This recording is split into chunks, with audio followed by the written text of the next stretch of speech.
Bonjour et bienvenue au podcast IA Café. Le podcast IA Café est un podcast pour les passionnés comme vous d'intelligence artificielle. Chaque 2-3 semaines, nous allons recevoir ici dans notre studio à la faculté de philosophie de l'Université Laval. Donc, l'Université Laval qui est située là, au cœur de la ville de Québec, plaque tournante de l'intelligence artificielle. Donc, à chaque 2-3 semaines, on va recevoir les principaux acteurs de la recherche sur l'intelligence artificielle, donc chercheurs, entrepreneurs, artisans. Et nous allons discuter avec eux des enjeux techniques, éthiques, sociétaux qui émergent là, de leur domaine d'expertise, mais leurs domaines là, sont rattachés à l'intelligence artificielle. Donc, le sujet peut sembler intimidant, mais le ton, je vous rassure, ça se veut assez relax, simple, humble, un peu comme nous. Et donc, alors, le contexte de tout ça, c'est qu'on prend un café, des fois non, là, mais l'idée, c'est que le podcast dure à peu près la durée d'un café. Donc, on prend un café, on discute des grandeurs, des misères de la recherche en intelligence artificielle. Le podcast s'adresse principalement à vous, chercheurs, entrepreneurs, artisans de ce domaine, mais aussi aux étudiants qui aimeraient y travailler dans ce domaine. Donc, si vous vous dirigez vers ce genre de domaine qu'est l'intelligence artificielle, ce podcast pourrait vous intéresser, mais aussi à tous ceux qui souhaitent s'immiscer à l'intérieur de ces murs parfois étanches, des compagnies et institutions qui créent les intelligences artificielles qui feront bientôt partie de nos vies. Nous serons minimalement trois dans cette aventure. Ça se peut qu'il y en ait qui s'ajoutent en cours de route. On va faire un tour de table. Donc aujourd'hui, nous sommes trois. Il y aura avec vous aujourd'hui David Beauchemin. Bonjour, David. Bonjour. Ça va bien? Ça va bien, toi? Oui. Frédéric Plamondon sera là aussi. Bonjour, Fred. Salut, ça va? Oui. Et moi-même, donc Jean-François Sénéchal. On se présente peut-être un peu. David a les mains dans le cambouis. Là. C'est un vrai, il connaît l'intelligence artificielle, le machine learning. On appelle ça programmation automatique, je pense, en français. Apprentissage automatique. Après la discussion qu'on a eue par rapport justement d'enlever la machine dans ça, j'ai comme essayé de repenser à voir c'était quoi l'impact de ça. Puis je suis pas encore certain si j'aime mieux apprentissage automatique ou apprentissage machine. Ouais. Fait que je vais dire apprentissage automatique pour l'instant. Apprentissage automatique. Donc, David, tu as les deux mains dedans, à une formation en actuariat. C'est ce que. Exactement. Donc, puis, comment tu es arrivé à l'intelligence artificielle dans ta vie? Ça a pris quelle source? Moi, ça a commencé, il y a un été, j'avais pas de stage, mes amis étaient en stage, fait que j'étais comme, il faudrait que je fasse quelque chose de mon été. Puis ça me tentait pas d'aller travailler chez McDo. Fait que je me suis dit, je vais essayer de trouver quelque chose. Puis là, j'ai commencé à ramasser des petites affaires. Puis à un moment donné, j'ai vu qu'il y avait une formation Ivado, école d'été en Deep Learning, qui est finalement juste une sous-catégorie de l'apprentissage machine. Puis, fait que je fais, OK, c'est bon, je m'inscris à ça, je vais faire ça. Puis j'ai commencé à m'intéresser à partir de là à tout ce qui est l'apprentissage machine que je connaissais pas du tout. Là, je dis ça, mais Deep Learning, ça sonnait pas de coche dans ma tête à ce moment-là. Puis même encore là, aujourd'hui, des fois, c'est pas tout 100% clair tout ce que ça peut faire. Là. Puis c'est beaucoup de buzzwords qui sont interchangés de façon pas toujours adéquate. Puis, fait que là, finalement, j'ai commencé ma formation. J'ai fini mon bac, en fait. Là, fait que j'ai resté 1 an. J'ai fait les cours d'informatique pour être capable d'avoir un niveau suffisant quand je vais m'adresser à des gens qui vont être plus techniques en informatique. Puis, j'ai commencé ma maîtrise en 2018? Ouais, c'est ça, 2018. Puis, techniquement, je devrais terminer en mai si mon mémoire va bien. Ben oui, ça va bien aller, dis pas ça. J'espère. Jinx, pas ça, là. Non, ça va bien. Donc, c'est ça, l'intelligence artificielle, la programmation, t'en fais. Python, tu sais, c'est quoi, là? Oui, je suis très ami avec Python, là. Voilà, très ami avec Python. Des gros datasets, t'es capable de jongler avec ça. Les gens pensent qu'on a tout le temps des énormes datasets, mais je te dirais que c'est le nerf de la guerre, là, les données. Là. Moi, c'est plus je m'arrange avec ce que j'ai. Puis j'essaie de trouver des solutions pour contrer ce problème-là. Ouais, les données, le nouveau pétrole. C'est ça, on n'est pas Google, on n'est pas Facebook. C'est eux autres qui ont toutes les données souvent. Là. Fait que, mettons, comme le projet que j'ai fait, moi, les données, je suis allé chercher des données libres sur le portail des données libres du Québec. Puis, je manquais de données, mais j'en ai créé. Fait que T'en as créé. j'ai trouvé il y a des techniques pour ça. Fait que j'ai appliqué des techniques. Puis je me suis retrouvé avec du big data. Voilà, guillemets. big data, ouais, t'as mis des guillemets, faut le dire. Donc, tu jongles avec les données, tu es capable de faire de la programmation, tu es capable de comprendre quelqu'un qui te parle de programmation. Ça sera utile parce que, en tout cas, on va voir, là, Fred et moi, c'est pas exactement notre genre d'expertise. C'est justement ce qui est intéressant de combiner les expertises entre elles là, pour développer cette expertise-là là, intermédiaire, je dirais, entre nos expertises, la tienne, parce que l'intelligence artificielle, c'est suffisamment large là, pour que tout le monde puisse y trouver sa place. Ben merci. Donc, David sera là. Il nous accompagnera le plus souvent possible. On va le voir. Là. Des fois, on reçoit un invité, un autre. S'il y en a un des deux qui ne peut pas être là, mais je ferai ça avec l'autre, là, mais ça sera comme ça qu'on procédera. Deuxième collaborateur à ce studio, à ce podcast, Frédéric Plamondon. Bonjour, Fred. Bonjour, Jean-François. Fred travaille en ce moment à l'Académie de transformation numérique. Exact. Donc, ta formation, ça ressemble à quoi? Comment tu as atterri? Pourquoi tu parles maintenant d'intelligence artificielle? Comment tout ça s'inscrit dans un profil plutôt sciences humaines? Ben, c'est un buzzword d'abord, fait qu'il fallait en parler pour augmenter mon employabilité. Mais blague à part, mes premières amours académiques, c'est en philosophie, puis en théorie du droit.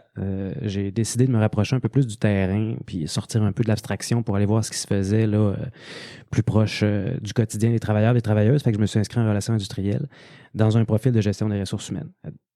Ce qui m'a intéressé déjà, c'est comment le numérique transforme les rapports de travail et d'emploi. Mm-hmm. Qu'est-ce qui se passe quand on dématérialise des processus?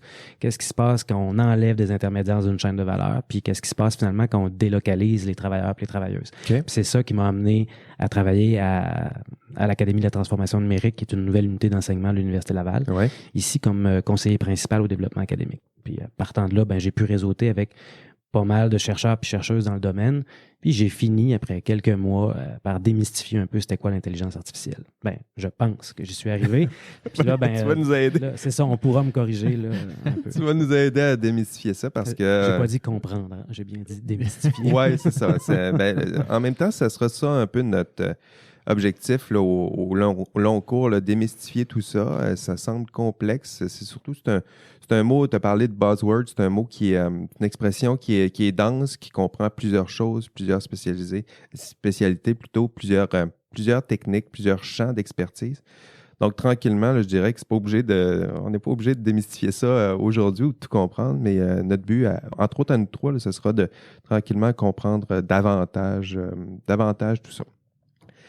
Merci Fred. De mon côté, Jean-François Sénéchal, donc je suis chargé d'enseignement ici à l'Université Laval. Je donne des cours d'éthique, mais des cours, donc je suis rattaché à la faculté de philo, mais je donne des cours d'éthique surtout à la faculté de sciences et génie. J'ai un parcours qui est plutôt scientifique, que je me suis intéressé pendant ma maîtrise aux biotechnologies, aux OGM, tout ça. Et j'ai bifurqué après ça vers la philosophie, l'éthique, donc l'éthique de la recherche. Je me suis intéressé à la responsabilité sociale des chercheurs en sciences. Donc, vous voyez un peu le parcours science, puis tranquillement vers l'éthique. Donc, ma tendance à moi, là, c'est vraiment de regarder là, avec un regard oblique la science maintenant. Donc, je me vois là, comme un chercheur, mais qui étudie les chercheurs en sciences. Donc, vous voyez là que ce qui m'intéresse, c'est pas autant l'intelligence artificielle que les chercheurs qui font de la recherche en intelligence artificielle. Pour moi, là, c'est ma nouvelle bébite que j'aime bien observer, c'est de voir quels sont-ils, ces chercheurs, que disent-ils, que veulent-ils dire, entre autres, par l'expression intelligence artificielle. Donc, je dirais que ça ressemble un peu à de la sociologie des sciences, mais c'est mon approche là, en ce moment. Je dirais que ce sera ma contribution que je souhaite faire un peu avec ce podcast, de nous aider tranquillement à comprendre un peu mieux ce qu'est ce champ d'expertise qu'est l'intelligence artificielle. Pour le podcast, il y aura deux types d'épisodes. Donc, typiquement, on se rencontre tous les trois avec un invité, donc un acteur de l'intelligence artificielle, un chercheur, un artisan, n'importe qui. On le cuisine un peu, on regarde, c'est quoi qu'il fait dans la vie, c'est quoi son champ d'expertise. On regarde avec lui, on explore les questions autant techniques qu'éthiques. Là, on va aller dans les deux champs. Mais je dirais que ça, c'est le premier mode de podcast où on reçoit un invité. Donc, on pose nos questions, on essaie de le découvrir ensemble, un peu comme l'auditeur là, qui essaye de découvrir cette personne-là. L'autre mode, c'est un épisode où ça suivra habituellement lorsqu'on reçoit un invité. C'est un épisode où on revient sur l'épisode où on a reçu un invité, puis nous aussi, on fait nos propres réflexions là-dessus. C'est-à-dire, quand on reçoit un invité, souvent, il y a beaucoup de place qui est laissée à l'invité, puis il le faut. Mais en même temps, si on veut développer notre expertise à travers des discussions, ça viendra plutôt là, dans le deuxième mode où on se rencontre, on fait l'épisode, on en discute, on essaie de tirer des leçons de tout ça. Est-ce que ça vous plaît, ce programme-là? Là? C'est un très beau programme. Oui, je pense que ça va être intéressant. Ouais. Bon, il faut, parce qu'on s'embarque, là, ça s'en vient. Là. OK, alors ce sera ça. Donc, j'espère que vous allez suivre ce podcast. En fait, il est là aussi pour vous. Donc, j'espère que vous serez nombreux à nous suivre, nous écouter.